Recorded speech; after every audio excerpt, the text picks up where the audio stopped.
है आपकी, देखते हो क्षितिज के पार। लघु दृष्टि नहीं है आपकी, देखते हो क्षितिज के पार। ठान लेते हो कल्पना मस्तिष्क में, जो लगे आपको सार। वास्तव रूप देते हो फूलों को, वास्तव रूप देते हो फूलों को, सिर्फ ख्यालों के नहीं। ऐसा कौन सा कार्य है जो नितिन जी कर सकते नहीं। कृषि हो, क्रीड़ा हो, रास्ते हो या भूपृष्ठ परिवहन। कृषि हो, क्रीड़ा हो, रास्ते हो या भूपृष्ठ परिवहन। कार्य खड़े हाथ जोड़े के आपसे हो उनका चयन। साकार रूप मिलता सबको, भले कठिनाइयाँ हो कई। ऐसा कौन सा कार्य है जो नितिन जी कर सकते नहीं। राजकारण से समाज कारण, यही आपके जीवन का ध्येय। राजकारण से समाज कारण, यही आपके जीवन का ध्येय।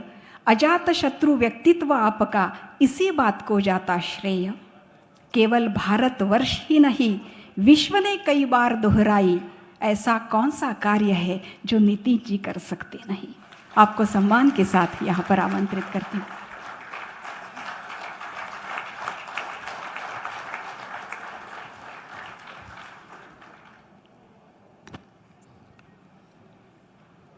आज के सत्कार मूर्ति आदरणीय छोटू भैया, मेरे मित्र और पूर्व मंत्री आदरणीय सुनील केदार, मेरे सहयोगी अजय संचेती जी, विशेष रूप से जिनका सत्कार हुआ है ऐसे हमारे नागपुर के ही बिल्डर एसोसिएशन ऑफ इंडिया के वाइस प्रेसिडेंट श्री राजेंद्र आठवले जी, महाराष्ट्र के चेयरमैन श्री दत्तात्रेय मुळे जी, विशेष रूप से नेशनल प्रेसिडेंट बिल्डर एसोसिएशन के श्री निमेश पटेल, सेक्रेटरी श्री ज्ञानचंद मड़ानी जी, महाराष्ट्र के चेयरमैन श्री दत्तात्रेय मुले, नेशनल ट्रेजरर श्री मोहिंदर रिजवान, इस कार्यक्रम के और नागपुर के अध्यक्ष श्री राजेंद्र नायर, उपस्थित सभी भाई और बहनों, सबसे पहले मुझे भी इस बात की बहुत खुशी हुई कि छोटू भैया का जो उन्होंने अपने जीवन में काम किया है उसके लिए आप सब लोगों ने उनका सत्कार किया है। मुझे याद है जब वो 60 साल के हुए थे तब एक कार्यक्रम हमने किया था वसंतराव देशपांडे सभागृह में। छोटू भैया का परिचय मैं जब से विद्यार्थी था तब से मेरा परिचय उनके साथ हुआ है। हमारे महल क्षेत्र में भी वहीं उनका जन्म हुआ है और उनके पिताजी नील सिटी हाई स्कूल में शिक्षक थे। बहुत ही मुंडले बाड़ा करके काफ़ी मुंडले परिवार बड़े प्रमाण पे वहाँ रहते थे और बहुत कठिन परिस्थिति में उन्होंने अपने शिक्षा को पूरा किया है। मेरी यादगार अगर ठीक होगी तो वो पॉलिटेक्निक का सिविल इंजीनियरिंग का डिप्लोमा उन्होंने लिया और कुछ दिन तक उन्होंने नौकरी की और नौकरी करने के बाद नौकरी छोड़कर उन्होंने अपने व्यवसाय की शुरुआत की। इरिगेशन कॉन्ट्रैक्टर करके उन्होंने बहुत अच्छा नाम कमाया। हमारे नागपुर जिले में, विदर्भ में अनेक बड़े बड़े प्रकल्पों का काम उन्होंने यशस्वी रूप से किया है और इसलिए स्वाभाविक रूप से एक बिल्डर के रूप में, इरिगेशन कॉन्ट्रैक्टर के रूप में उनकी तो मान्यता है ही है। पर इसके साथ साथ एक अच्छी बात यह है और जो विशेष रूप से मैं याद रखता हूँ और वो ये रखता हूँ कि जब मैं विद्यार्थी था तो शिवाजी नगर में दत्ता जी के यहाँ जाते थे। तब हमारी औकात भी नहीं थी, इज्जत भी नहीं थी, मान्यता भी नहीं थी, प्रतिष्ठा भी नहीं थी और सम्मान मिलने का तो सवाल ही नहीं उठता था। तो हालत सभी दृष्टि से खराब थी। तो हम जब भी कोई काम अड़चन में आते थे, करने की बात आती थी, तो छोटू भैया के घर में जाते थे और हमारे पीछे वो खड़े रहते थे।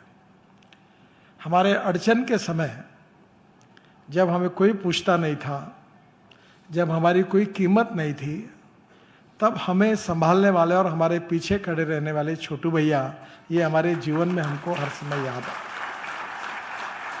मैं अक्सर दो बातें याद रखता हूँ कि जिन्होंने जीवन में कठिन समय में काम किया है उनको जीवन में कभी भूलना नहीं चाहिए। और दूसरी बात जो छोटू भैया के लिए लागू नहीं है, पर जीवन में जो व्यक्ति अपना साथी होता है उसके अच्छे काल में अगर साथ नहीं दिया तो एक बार चल जाएगा, पर उसके कठिन काल में उसके पीछे खड़े रहना चाहिए, ये बात बहुत जरूरी है। तो छोटू भैया का और मेरा संबंध एक बड़े भाई के रूप में हमारे लिए है। और गंगाधर राव जी के घर के बाजू में जो देवेंद्र जी ने घर बना, उसके बाजू में छोटू भैया का ऑफिस था।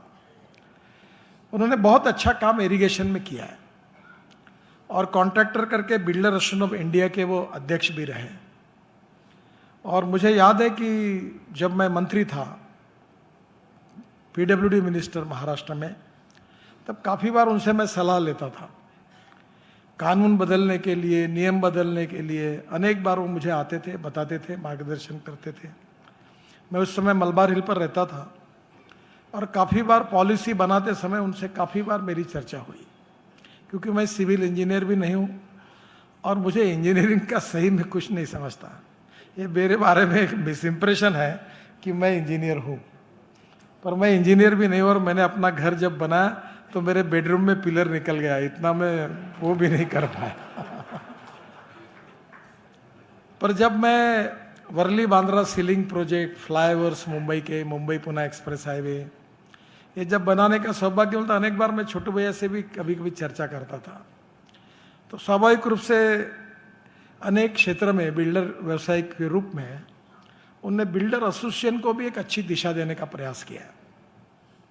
दूसरे उनके जीवन की विशेषता ये रही है कि उनने शिक्षा क्षेत्र में भी बहुत अच्छा काम किया।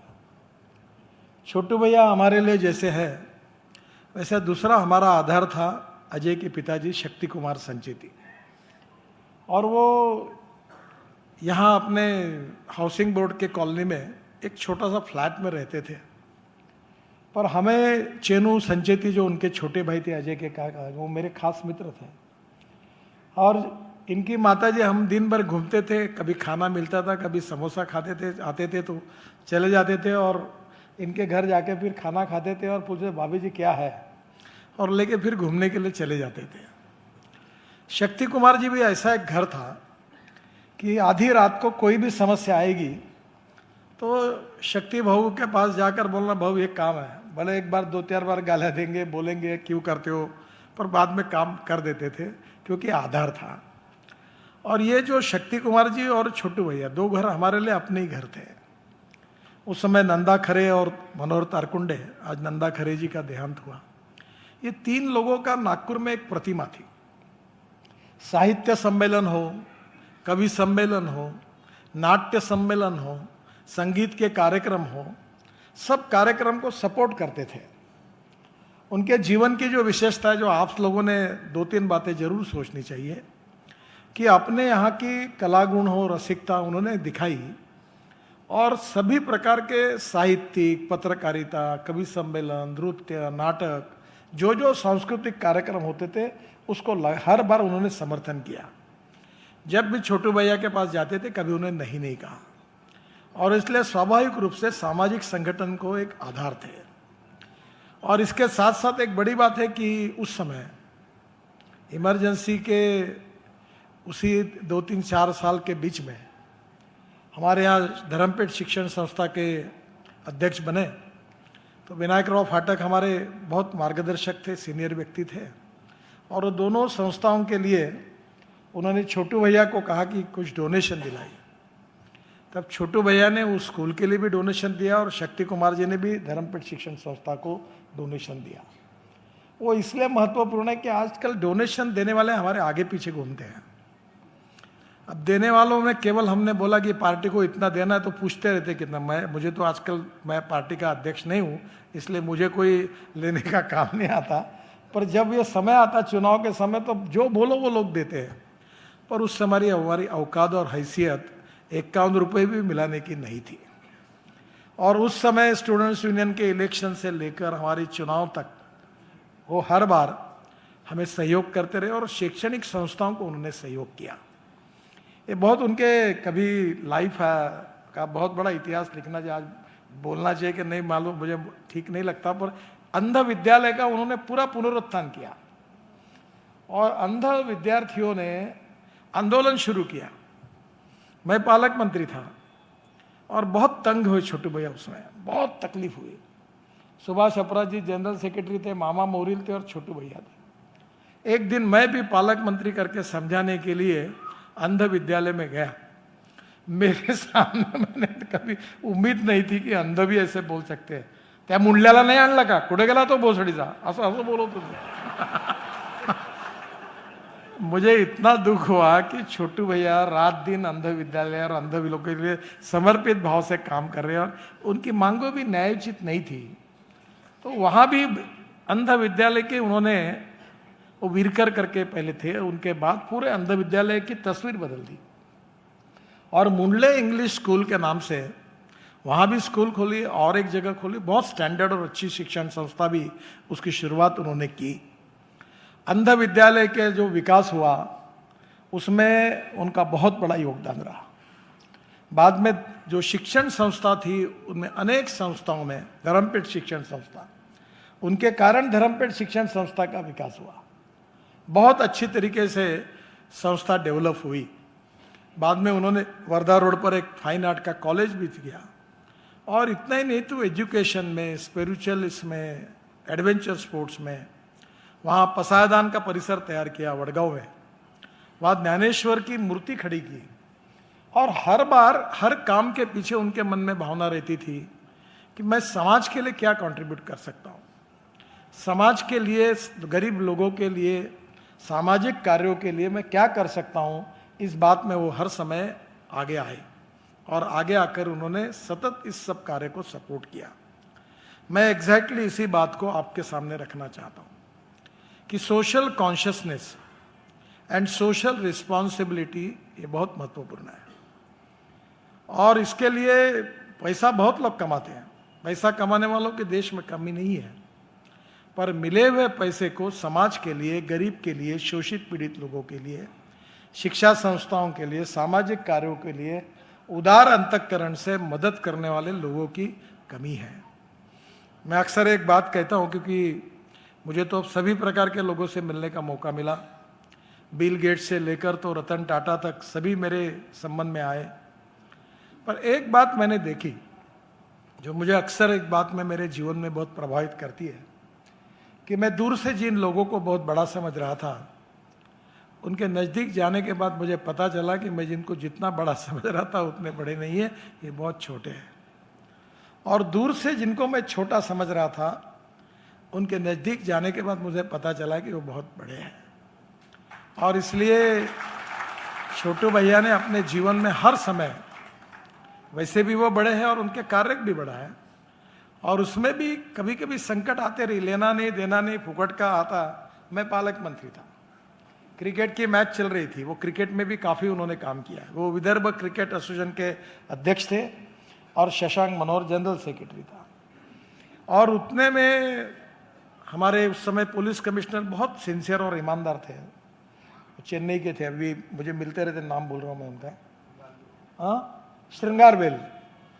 और मैं मैच देख रहा था और उतने में बहुत बड़ी स्लैब गिर गई और इतनी गड़बड़ हुई कि कितने लोग मरे, क्या हुए। हम दौड़ते हुए मैं आया तो पुलिस कमिश्नर को मैंने कहा कि उनको कहा कैसे करें, क्योंकि वहाँ से लोग भाग जाएंगे फिर। तो एक तरफ दिख नहीं रहा था, केवल कुछ लोग इधर हल्ला कर रहे थे। तो मैं मैच कंटिन्यू करूँ, नहीं तो डिस्टर्ब हो जाएगा, लोग पूरे भगाभग हो जाएगी तो तकलीफ आएगी। और हमने मेयो हॉस्पिटल में सबको लेके गए। हॉस्पिटल में काफ़ी लोगों की मृत्यु हुई, स्लैब गिर गई। और ये स्लैब गिरने के लिए फिर लोगों ने इसमें राजनीति शुरू की। छोटे भैया को अटक करो, शशांक मनोहर को अटक करो, एफआईआर डालो, इनके ऊपर क्रिमिनल केस डालो, मनुष्यवध का गुना डालो। दुनिया भर के लोगों ने, मीडिया में इधर उधर इतना चलने लगा, तो स्वाभाविक रूप से वो तो एक्सीडेंट था, पर एक्सीडेंट है ये समझने के लिए कोई तैयार नहीं था। तो योगायोग से मैं भी उस समय मंत्री था और फिर उस समय मैंने हमारे जो तांबे सेक्रेटरी थे पीडब्ल्यूडी के, उनकी अध्यक्षता में एक कमेटी अपॉइंट की कि भाई इसकी इंक्वायरी करो और लोगों को यह समझाया कि इंक्वायरी कमेटी का रिपोर्ट जब आएगा तब हम कार्रवाई करेंगे, अभी कैसे दोषी तय कर दिया आप। वो रिपोर्ट आया, उसमें उस कमेटी ने पूरा इंस्पेक्शन किया, काफ़ी एक्सपर्ट लोग उसमें थे, और उन्होंने छोटू भैया का कोई दोष नहीं है इस प्रकार का सर्टिफिकेट दिया और उनसे उससे मुक्ति मिली। पर ये जो विदर्भ क्रिकेट एसोसिएशन का जो स्टेडियम खड़ा है, इसका सही में मुंडले स्टेडियम करके नाम देना चाहिए। वो एक व्यक्ति कोई जिम्मेदार, मुंडले जी ने वो खड़ा किया। बाद में विदर्भ क्रिकेट एसोसिएशन के अध्यक्ष के साथ वो ऑल इंडिया के ट्रेजरर भी बने और क्रिकेट में भी उन्होंने बहुत अच्छा कंट्रीब्यूशन किया। उनकी और एक विशेषता रही कि स्वर्गीय नानाजी देशमुख से प्रेरणा लेकर वो दीनदयाल शोध संस्थान के काफ़ी काम उन्होंने किया। ताई हमारी सुकड़ीकर जी, उनके साथ वो काम करते थे। चंद्रशेखर जी आए थे। ये जो बाल जगत लक्ष्मी नगर में तैयार हुआ है, वो छोटू भैया उस समय अध्यक्ष थे और चंद्रशेखर जी उसके उद्घाटन के लिए आए थे। उस समय हमारे नाना जी और वो आए थे। मैं अनेक बार अटल बिहारी वाजपेयी जी के साथ, नाना जी के साथ, बड़े बड़े नेता आते थे तो रखना कहाँ उनको, कहाँ किसके घर रहेंगे। एक बार अटल बिहारी जी को मैं खुद उनको लेकर छोटू भैया के घर में रुकने की व्यवस्था की। और इसलिए मुझे याद है कि इमरजेंसी के दिनों में भी अब बोलने में कोई अड़चन नहीं होती, अनेक बार बड़े बड़े लोग आते थे और हम लोग भूमिगत थे, सब पुलिस का वॉच रहता था। और उसमें छोटू भैया के घर में छोड़कर नाना जी एक बार यूनिफॉर्म यानी ड्रेस अलग, फुल पैंट शर्ट टाई टोपी पहनकर नाना जी पूरे देश में घूम रहे थे। इमरजेंसी थी, बहुत कड़क स्थिति थी, पुलिस पीछे थे, तो नाना जी उस समय नागपुर में आए थे और हमारी गुप्त बैठक छोटू भैया के घर पे हुई। तो स्वाभाविक रूप से नाना जी का साथ उनका घनिष्ठ संबंध रहा और नाना जी ने जो विशेष रूप से अंत्योदय के आधार पर सामाजिक आर्थिक परिवर्तन का जो चित्रकूट में और गोंडा में काफ़ी बड़ा काम नाना जी ने शुरू किया, तो उसके दीनदयाल शोध संस्थान के वो वाइस प्रेसिडेंट रहे। वर्धा में भी उन्होंने एक अच्छा ट्रस्ट है, वहाँ भी परांस में जो उन्होंने उनको दिया, वहाँ भी अच्छा काम किया। और एक तरफ से उन्होंने अपनी कम्युनिटी जो कॉन्ट्रैक्टर की थी उनके लिए भी लड़ते थे, समाज के बारे में संवेदनशीलता देकर काम भी करते थे और सोशल कॉन्शियसनेस के साथ सोशल रिस्पॉन्स के रूप में क्रियाशील रूप से उन्होंने सामाजिक कार्यों को मदद भी की। मेरे लिए तो वो बड़े भाई के रूप में है और पारिवारिक संबंध उन परिवार के साथ मेरे स्वाभाविक रूप से है, इसलिए मुझे नज़दीक से पूरा इतिहास देखने के लिए मिला है। और इसलिए आज आप सब लोगों ने उनका सत्कार किया है तो मुझे बहुत खुशी है। मैं आज दिल्ली में ही था, अब मुझे हवाई जहाज़ मिलता कि नहीं मिलता तो मेरे ऑफिस ने कभी कभी बोल देते कि हवाई जहाज़ लेट कर दो थोड़ा, तो ऐसे मौका आता नहीं कभी। तो मुझे बताया गया कि 5 बजे छूटेगा 4:35 का, तो मैं दौड़ते हुए निकला और मैं 20-25 मिनट में एयरपोर्ट पहुंच गया। कभी कभी कुछ चीज़ों का फ़ायदा होता है कभी कभी कि आजकल मैं जाता हूँ तो रोड बंद किए जाते हैं, तो मुझे तक एयरपोर्ट पे आने का फ़ायदा हुआ और मैं कार्यक्रम में जल्दी आ सका। पर एक बात जरूर है कि बिल्डर एसोसिएशन ऑफ इंडिया, इसका छोटू भैया का संबंध है, उन्होंने उस समय काफ़ी योगदान किया है और मैं तो मेरा संबंध वैसा नहीं है, पर ये रियल इस्टेट वाले और रोड कंस्ट्रक्शन वाले, तो रियल इस्टेट वालों के बारे में तो मैं बहुत बार जाता हूँ, कहता हूँ कि तुम्हारा भविष्य अच्छा नहीं है। पर वो क्या हुआ कि शुरुआत में खूब माल मिला है कि जितनी इन्वेस्टमेंट की उतना फायदा मिला। 2 करोड़ का फ्लैट, 3 करोड़ का फ्लैट, 4 करोड़ का फ्लैट, FSI सब सिस्टमेटिकली सब जम गया कैसा नक्शा पास करना, कैसा सैंक्शन करना और कैसा बेचना, ये पूरा ठीक से हुआ। पर अभी क्या हुआ कि देश में 90%, 95, 90% पॉपुलेशन ऐसी है, जो 10% पॉपुलेशन ऐसी है कि जो 25 लाख के ऊपर नागपुर में फ्लैट ले सकती है, ऐसी 10% है, और मुंबई में 50 लाख के ऊपर ले सकती है, ऐसी 10% है। पर बिल्डर बना रहे 2 करोड़, 3 करोड़, 4 करोड़ के फ्लैट। अब कुछ थोड़े बहुत लोग हैं, सबने घर बना लिए। अब नेचुरली क्या हुआ कि बैंक से कर्जा ले रहे हैं, जो बैंक से कर्जा लेता है फिर ब्याज चढ़ते रहता है, ब्याज का मीटर रुकता नहीं और ये माल बेचा नहीं जाता। और फिर आजकल तो मालूम है तकलीफें कितनी हुई, दिल्ली और मुंबई के सब बिल्डर मुझे मिलते रहते हैं, काफ़ी तकलीफ है। तो मैं सलाह देता हूँ रोड कंस्ट्रक्शन का काम करो, क्योंकि बाकी जगह अभी मैं हर साल 5 लाख करोड़ के रोड बना रहा हूँ, तो वो रोड में कोई प्रॉब्लम नहीं है, वैसे तकलीफ भी नहीं है कॉन्ट्रैक्टर को, क्योंकि मुझे कोई कॉन्ट्रैक्टर मिलने के लिए नहीं आता। बहुत बार मुझे एक कॉन्ट्रैक्टर, मैं एक बार हवाई जहाज में आ रहा था, तो मुझे एक यंग कोट पहनकर, टॉय पहनकर एक अच्छा व्यक्ति आया और उसने अपने विस्तारा एयरवेज में दिल्ली मुंबई तुरंत आके मेरे पैर छुए। तो मुझे संकोच हुआ, मैं पहले 1A में बैठा था, वो थोड़े बीच पीछे पड़ा था। मैंने कहा, अरे भाई पैर क्यों छू रहे हो? बोले साहब मैं बर्बाद हुआ था। बोला क्या हुआ? बोले मेरा हरियाणा में, ये गुड़गांव में मेरी पूरी ज़मीन है, करीब मेरे पास 100 एकड़ ज़मीन थी। मैंने बैंक से लोन लिया, बिल्डिंगें खड़ी की, पर कोई लेवाल नहीं था। और जैसे आपने द्वारका एक्सप्रेस हाईवे बनाया, अब मैं वो काफ़ी बड़ा हाईवे बन गया है, और शिव मूर्ति से एक टनल निकालकर ये T3 पे जाएगी एयरपोर्ट पर, और एक टनल वसंत विहार के आगे जाएगी। तो वहाँ उसका पूरा डेवलपमेंट हुआ। तो बोले मुझे कम से कम आपके कारण 5,000 करोड़ का प्रॉफिट हुआ, मेरे फ्लैट बिके गए, और सब मैं इतना ये हूँ कि घर में तुम्हारा फोटो लगाता हूँ, पूजा करता हूँ, बहुत बार फ़ोन किया। तो बोले आपके घर से अपॉइंटमेंट ही नहीं देते मुझे। तो बोले बस मैं आप मिले यहाँ, तो मैं तो कभी कभी कोई रोड बनने से कुछ ऐसे भी फायदे होते होंगे, पर ओवरऑल अभी कॉस्ट ऑफ कंस्ट्रक्शन को कम करना और क्वालिटी ऑफ कंस्ट्रक्शन को इम्प्रूव करना। और ये जो आप कहते, मेरा तो आज भी आग्रह है कि घर जो लो कॉस्ट का है वो 1,000 रुपये स्क्वायर फीट में बनना चाहिए। और इसलिए इम्पॉर्टेंट चीज़ जो है, जो अभी आज बताया, कि innovation, entrepreneurship, science, technology, research, skill and successful practices, we name it as knowledge and conversion of knowledge into wealth is the future. जैसे आज की टेक्नोलॉजी आपको बताई, वैसे एक टेक्नोलॉजी आप बिल्डिंग में यूज़ करिए। वो टेक्नोलॉजी मलेशिया से अभी हमने लाई। वो ये है कि मेट्रो के और ब्रिज के 2 पियर के बीच में केवल 30 मीटर का डिस्टेंस होता है। अभी हमने तय किया कि अभी ये नोटिफाई भी हुआ है कि ये 120 मीटर तक होगा। तो उसमें यह है कि दोनों तरफ के जो पियर है उसमें 3 पियर गायब हो जाते हैं। जैसे यहाँ बीच में नहीं है, पर अभी बड़े बड़े जब बनते हैं तो बीच में पियर लेने पड़ते हैं। तो उस टेक्नोलॉजी ये है कि जो ऊपर का बीम है वो प्रीकास्ट में, वो स्टील फाइबर में कास्ट होता है। और इसलिए अभी मैं बीच में एक कार्यक्रम हुआ, हमने हमारे इसमें बोला था, गुजरात की एक जापानी कंपनी है, प्रीकास्ट का काम है, पटेल इंजीनियरिंग का, बॉम्बे दिल्ली हाईवे में उन्होंने काफ़ी अच्छा काम किया है। तो गुजरात में कहीं तो भी है, हाँ, उसने अच्छा काम किया था वो। तो वो जो उसको दिया वो कंपनी है, तो उसके कारण एकदम कॉस्ट 40% ब्रिजेस की कम होती है। मैं इसको बता दूँ, एक बार मैं माजोली आइलैंड गया था। ये आसाम के मुख्यमंत्री थे सोनोवाल, उनकी कॉन्स्टिट्यूंसी, और ब्रह्मपुत्र यानी समुद्र है। तो मैं हेलीकॉप्टर से जा रहा था, तो सोनोवाल जी के चुनाव प्रचार के लिए जा रहा था आसाम में।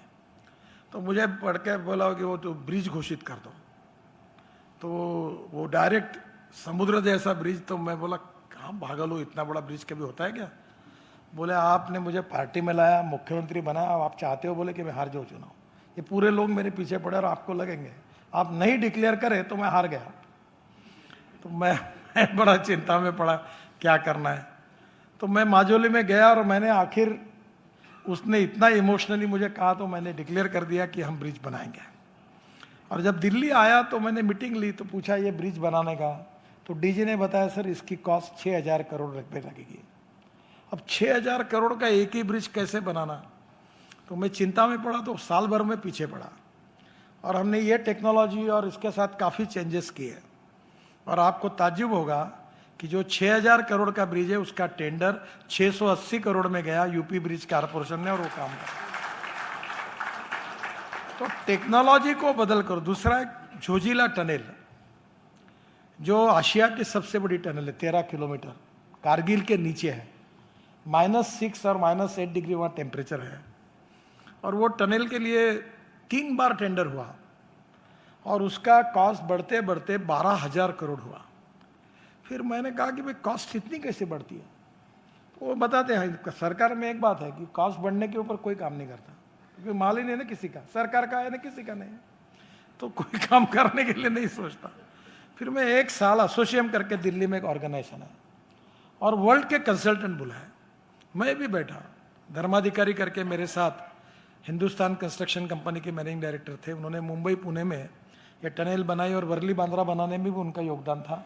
उनको मैंने एडवाइज़र करके लिया है, अब एज हो गया उनका। तो उन्होंने बैठकर हम लोग खूब वर्क करते थे और सब करके हमने पॉलिसी चेंज की, टेक्निकल क्वालिफिकेशन चेंज किए। और आपको मैं बताता हूँ कि वो टनल का टेंडर चौथी बार आपने निकाला, जिसका 12,000 करोड़ एस्टिमेट कॉस्ट थी, वो मेघा इंजीनियरिंग ने 5,000 करोड़ में लिया है। हमने 5,000 करोड़ बचाए। और आज ही नीति आयोग के मीटिंग में लद्दाख लेह के गवर्नर जो थे, उन्होंने बताया प्रधानमंत्री जी को कि इतना फास्ट काम हो रहा है, हम उम्मीदें नहीं कर सकते। अभी मेरा कल्पना है कि वो मनाली से एक टनल बनी, अटल टनल, तो रोहतांग पास पर जाते हैं तो 3.5 घंटे लगे, और वहाँ से नीचे उतर के मैं टनल से आया तो 9 मिनट में आया। अब रोहतांग पास वो जो टनल है, अटल टनल से मैं 4 टनल बना रहा हूँ, और वहाँ से लद्दाख लेह को पूरे हिमालय में, और फिर जोजिला है, जोजिला से झेड़मोर है, और झेड़मोर से श्रीनगर है। तो ये इतना अच्छा प्रदेश है, और वो टनल में 5,000 करोड़ बच गए। तो आज to save money is to earn money, to cost of construction को कम करना और without compromise with quality of construction. और मटेरियल के भी करो, ये स्टील और सीमेंट वालों ने मोनोपोली की, बहुत गालियाँ खाई है मेरी इन्होंने, क्योंकि कार्टेल कर लेते हैं। तो मैंने अभी ग्लास फाइबर स्टील लाया, तुम भी यूज करो। ग्लास फाइबर स्टील जो है वो सस्ता है क्योंकि लाइट है। 1 टन स्टील का जो वजन है, उसके ग्लास फाइबर स्टील का वजन 350-400 किलो है, और उसकी स्ट्रेंथ इससे ज़्यादा है। तो आप धीरे धीरे अल्टरनेटिव मटेरियल रखो तो सब मटेरियल सप्लाई वाले ज़मीन पर रहेंगे, नहीं तो मोनोपोली हो जाएगी, तो बढ़ाते जाएंगे तो आपको प्रॉब्लम आएगा। तो सीमेंट का भी अल्टरनेटिव ढूंढो, वो भी मैंने ढूंढे हैं। और इसलिए मैं आपको कहता हूँ, मैं अभी वो मलेशियन इंजीनियर को पूछ रहा था कि ये जो बीम और पियर होता है, इसमें स्टील अगर नहीं डाला, इसमें कंक्रीट में अगर स्टील फाइबर डाला और उसके साथ उसका कास्टिंग किया तो क्या होगा? तो वो बोला, यह पहली बार आपने मुझे ये पूछा है, मैं अध्ययन करता हूँ, पर मुझे आपकी बात समझ में आ रही कि स्टील फाइबर डालने से जब स्ट्रेंथ बीम की इतना जाड़े के बजाय इतना ही है, कम है, तो ये हो सकता है ना, स्टील को निकाल दो उसमें से। और ये जो स्टील फाइबर है, उसमें जो पुराने टायर जो थे वो इंपोर्ट नहीं हो रहे थे, तो मैंने स्टील फाइबर के लिए पुराने टायर को, मैं ऑटोमोबाइल का मंत्री हूँ, तो मैंने एनवायरनमेंट वालों को इसको इंपोर्ट करो। तो अभी प्लास्टिक 10% और रबर पाउडर 10% बिटुमिन में डाल रहे हैं, क्योंकि वेस्ट टू वेल्थ यही है। तो मैंने वो तार निकलती है टायर में से, तो मैंने कहा ये तार से फाइबर निकालो वेस्ट में, भंगार से, और ये कास्टिंग में डालो, ताकि नए स्टील वालों के पास जाने की जरूरत नहीं पड़ेगी। ये 30 रुपये 40 रुपये किलो मिलेगी, इनका 60 रुपये किलो है। तो और अभी हमने स्क्रैपिंग पॉलिसी भी लाई हुई है। तो मेरा आपको यही सुझाव है कि कॉस्ट ऑफ कंस्ट्रक्शन को कम करने के लिए इनोवेशन और टेक्नोलॉजी में successful practice in the world, उसका उपयोग करो, उस मटेरियल का उपयोग करो। अभी बाम्बू का काफ़ी उपयोग हो रहा है।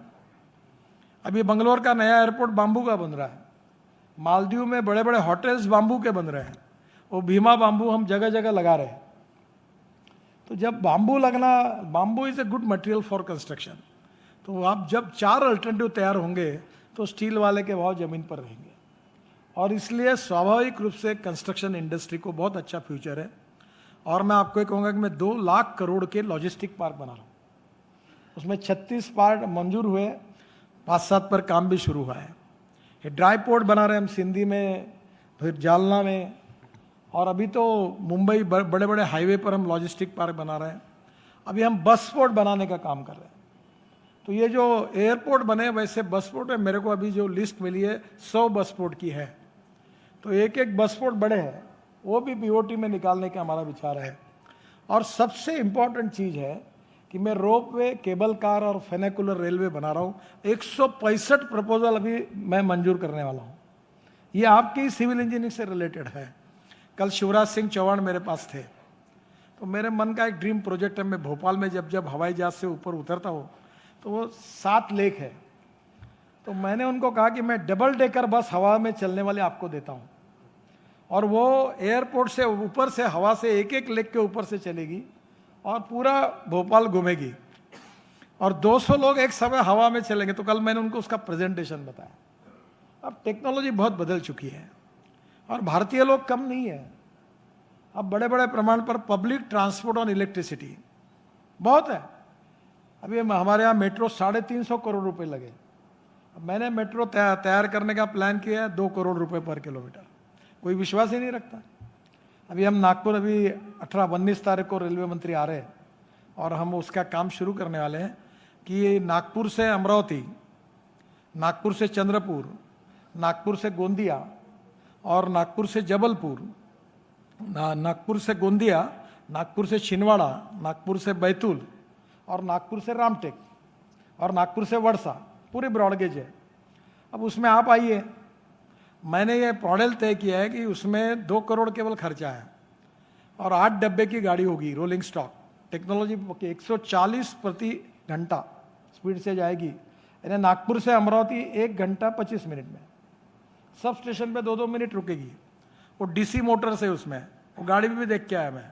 और एयर कंडीशन है, हवाई जहाज जैसी व्यवस्था है और एसटी के बराबर टिकट रखना है। और उसमें बिजनेस क्लास एयरपोर्ट विमान में जैसा होता वैसा है, पूरा डिजाइन फाइनल हुआ है। और गाड़ी 140 किलोमीटर प्रति घंटा के स्पीड से जाएगी। अब मैं बोल रहा हूँ कि रेलवे को कहा तो मुझे मंत्री जी बोले कि मैं रेलवे देता हूँ। मतलब तुम क्यों खर्चा करते हो? जैसे Prakash travel, Prasanna travel, Ashok travel, तो मैंने सबको कहा 36 करोड़ 38 करोड़ की निगोशिएट करके 30 करोड़ पर लाई है और 2-3 करोड़ कम करेंगे। और वो एक जन एक खड़ी कर लो गाड़ी, उसमें एक डब्बा जो होगा, सब गाड़ी एयर कंडीशन है और उसमें मालगाड़ी का एक डब्बा, 2 सामने माल के लिए, फ्रूट वेजिटेबल और फार्मेसी के लिए। और अभी 100 मेट्रो चाहिए और आपको जो टिकट है वो पूरा ऑटोमेटिक है, कहीं आपको टिकट देने की जरूरत नहीं। और जो माल है वो आपको किराया मिलेगा, उसके भी एजेंट होंगे और उसका पर किलोमीटर केवल रेलवे को चार्ज देना है। और वो भी बहुत कम किया है। रेलवे मंत्री जी को मैंने रिक्वेस्ट की है, अच्छा आया रहा, 3 साल में पैसे निकल जाएंगे। तो अलग अलग प्रकार के अभी ये रोप वे, केबल कार, फेनाकुलर रेलवे, बहुत सी योजना है। अभी माहौर में हमारे यहाँ मराठे साहब थे, पीडब्ल्यूडी के सेक्रेटरी, बहुत अच्छे अधिकारी है। तो अभी माहौर का मैं भूमि पूजन करने जा रहा हूँ। तो मैं सोच रहा था रोप वे बनाऊंगा। तो उन्होंने मुझे आके कहा कि तो सब रोप वे क्यों सस्ते में बनेगा? मतलब कैसा? तो बोले 10 लोगों की लिफ्ट लगाओ इस साहब, फिर थोड़ा पैदल जाके फिर दूसरी लगाओ तो मंदिर में जाओ, तो लिफ्ट से ही काम होगा, तो रोप वे क्यों करते हो?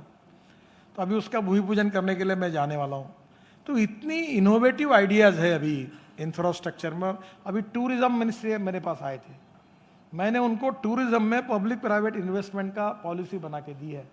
और मेरे तो 50,000 करोड़ के कम से कम प्रोजेक्ट निकलेंगे। इतने इकोनॉमिकली वायबल है, इंटरनल रेट ऑफ रिटर्न अच्छा है।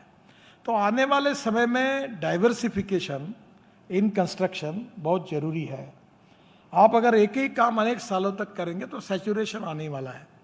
बहुत खुशी है मुझे कि मुरली जी का आपने सत्कार किया, क्योंकि उनकी जनरेशन में उन्होंने बहुत अच्छा काम किया। अठौले जी को भी मैं शुभकामनाएं देता हूँ, वो वाइस प्रेसिडेंट बन गए। मेरा सत्कार क्यों किया? क्योंकि मैं सत्कार के कोई कार्यक्रम में जाता नहीं। अगर मुझे ये मालूम होता तो मैं नहीं बोल देता, क्योंकि मैं सत्कार के कार्यक्रम में नहीं जाता, किसी के गले में हार नहीं डालता। अभी तक मेरा बिल नहीं है 100 रुपये का। एक बार अटल बिहारी वाजपेयी और लता मंगेशकर के लिए मैंने हार खरीदी किया था और मैं अपना कटआउट नहीं लगाता, अपने पैसे से नहीं लगाता। मुझे बहुत लोग बोलते मेरा नाम कटआउट में फोटो नहीं है।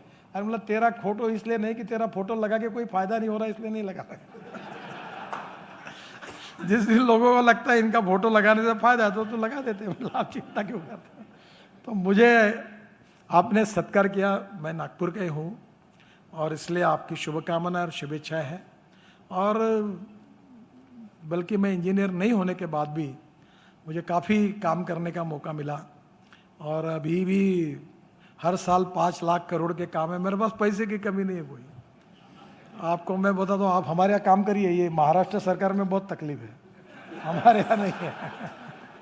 हमारे यहाँ दूसरा ठेकेदार को हमारे यहाँ घर आने की जरूरत भी नहीं है। बाकी जगह वो अभी आप बोल रहे थे ना भाषण में, काउंसिल तैयार करो, तो मैंने अजय को और सुनील को कहा और लिफाफा मांगने वाला नया तैयार हो जाएगा। पहले तो तुम त्रस्त हो। अच्छा, तुम्हारे में बोलने की हिम्मत ही नहीं है, क्योंकि बोलोगे तो काम नहीं मिलेगा। चुपचाप सब गांधीवादी हो आप। क्योंकि नोटा दिए बिना काम नहीं होता कोई, तुम्हारी भी आदत बराबर है। तो अभी ज़्यादा रिस्ट्रिक्शन वाले एजेंसियां मत बढ़ाओ, उल्टा कम करो। मैंने अभी निर्णय किया कि एक फाइल 16 जगह जा रही थी, तो पीएम ने कहा यह 4 जगह जानी चाहिए। तो एनएचआई चेयरमैन को कहा तुम्हारी कितनी जगह जा रही? 9 जगह जा रही, 12 जगह जा रही। मैंने बोला ये क्यों कर रहे हो आप? बोले सर ये प्रोसीजर है। मतलब प्रोसीजर नहीं है, हर जगह जिसके पास फाइल जाती है वो बोलता माझं काय। हड़ा मंडल ये बंद करो। और अभी 4 ही जगह जाएगी। जितने लोग फाइल को जांच करते हैं उनसे कैसे क्लियर करना, उसका एक्सपर्टाइज आप जैसे लोगों के पास है, और किसके पास है? तो मैंने कहा कि ये धंधा ही बंद करो, अब डिजिटल ट्रांजैक्शन करो, ताकि ऑफिस में जाने की जरूरत ही नहीं पड़े। तो आने वाले समय में आपकी डिफिकल्टीज, तकलीफें मैं जानता हूँ। आज अर्बन इस पर भी नीति आयोग में चर्चा थी, और निश्चित रूप से नक्शा सैंक्शन करने के लिए आपको कॉरपोरेशन में क्या क्या करना पड़ता है, इसके ऊपर बहुत किताबें लिखी जा सकती है। तो मुझे पता है आने वाले मेरे भी घर के नक्शे के लिए मेरे लड़के ने एक बार मुझे बोल दिया की माझ्या फंडात पडू नका, तुमचं नाव ही माझी अडचण आहे, आम्ही आमचं काम करून घेऊ, तुम्ही फोनही करू नका आणि कोणाला सांगूही नका। तुम्ही सांगितलं तर आमची तकलीफ वाढते म्हणे। तो मुझे पता है कि कितने प्रॉब्लम्स आपको फेस करने पड़ते हैं, पर life is a game of contradiction, compulsion and limitations. The man is not finished when he is defeated, but he is finished when he quits. मैं रिचर्ड निक्सन के ऑटोबायोग्राफी का यह वाक्य अक्सर याद रखता हूँ। जब वो चुनाव हार गए और वाटरगेट के कारण उनकी बहुत बदनामी हुई, तो वॉशिंगटन में उनको कोई एरिया में रहने के लिए जगह नहीं मिल रही थी, लोगों ने बहिष्कृत किया था। और ऐसे समय उन्होंने अपनी जीवनी लिखी है। वो किताब मैंने बहुत सुंदर लिखी है। उसके आखिर में एक सुंदर वाक्य है, वो यही वाक्य है कि the man is not finish when he is defeated, but he is finish when he quits. युद्ध भूमि पर हारने के बाद कोई समाप्त नहीं होता, युद्ध भूमि छोड़कर जब भाग जाता है तब समाप्त होता है। तो लड़ते रहना चाहिए। आपके यहाँ तो मालूम नहीं, पर मैंने कंस्ट्रक्शन कंपनी के अनेक लोगों को जो मुर्दा करके डिक्लेयर हो गए थे उनको जान फूकी और उनको फिर काम को लगा दिया, बड़े बड़े कंपनियों को। और अभी भी मैं कल वो हमारी IAS ऑफिसर है NHI की चेयरमन, उसको कह रहा था, तिला मराठी समजतो उनको, मॅडम मी म्हटलं वधूवर सूचक मंडळ काढला। सर इसका मतलब क्या है? मैंने बोला जो महिला विधवा हुई है उसका पुनर्विवाह करने का काम शुरू किया है। तो जो कॉन्ट्रैक्टर फेल हो गया उसको दूसरा कॉन्ट्रैक्टर देखते रहता हूँ, उसका काम फिलहाल शुरू किया, और धीरे धीरे सब प्रॉब्लम सॉल्व हो गए। क्योंकि मैं जब मंत्री बना तो 3,85,000 करोड़ के 406 प्रोजेक्ट स्टॉल प्रोजेक्ट थे, और हमने इंडियन बैंकों को 3 लाख करोड़ के NPA से बचाया, और उसमें से 40,000 करोड़ के प्रोजेक्ट केवल रिजेक्ट किए, बाकी सब फिर से खड़े किए। क्योंकि 90% सरकारी अधिकारी जिम्मेदार थे प्रोजेक्ट के लिए जो अटक गए थे। तो आज भी आपके पास अड़चने हैं, समस्या है, पर छोटू भैया जैसी सक्सेस स्टोरी है। और आज छोटू भैया, और मुझे लाभे साहब की भी याद आ रही है, छोटू भैया के बहुत खास मित्र थे, वो भी छोटू भैया के साथ बिल्कुल हर काम में अग्रसर रहते थे। उनका मृत्यु हो गया, पर निश्चित रूप से छोटू भैया का जो कुछ उन्होंने काम किया वो हम निश्चित रूप से याद रखेंगे।